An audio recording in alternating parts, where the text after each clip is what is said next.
নমস্কার।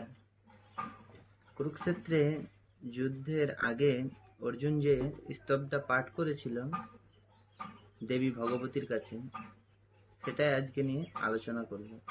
তো তার আগে কিছু কথা তোমাদেরকে বলতে চাই। অর্জুন যখন রথে চাপতে যায়, সেই মুহূর্তে শ্রীকৃষ্ণ বলছে, অর্জুন, আমি যে ভুলটা করেছি তুমি সেই ভুলটা করো না। অর্জুন বলছে, আপনি ভুল করেছেন প্রভু, আপনি তো সাক্ষাৎ ভগবান।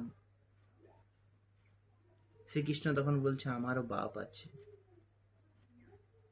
আমি এই যুগে ভুল করিনি, ত্রেতা যুগে ভুল করেছি। এই দাপর যুগে সন্ধিক্ষণে দাঁড়িয়ে সে ভুলটা আমি তোমায় করতে দেব না। দেখো,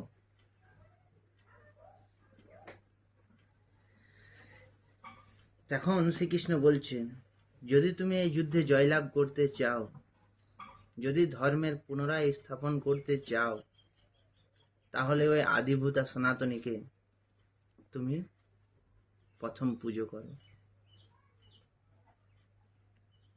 প্রথম তার শরণাগত হও।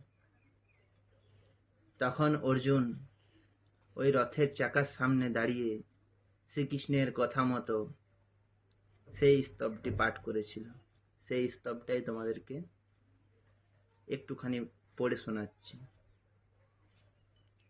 ওং নমস্তে সিদ্ধসেনানি আর্যে মন্দরবাসিনী কুমারী কালী কপালী কৌপিলে কৃষ্ণ পিঙ্গলে ভদ্রকালী নমস্তুভ্যং মহাকালী নমস্তুতে চণ্ডে চণ্ডে নমস্তুভ্যং তারিণী বরবর্ণিনী ওং কাত্যায়নী মহাভাগে कराली विजय जय सिके पिच्छे धजे धरे नानाभरण भूषिते।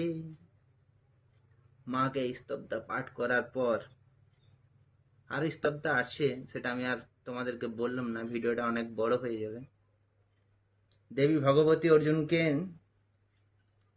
বলছে, তোমার যাও জয় নিশ্চিত, পুনরায় ধর্মের স্থাপন হবে।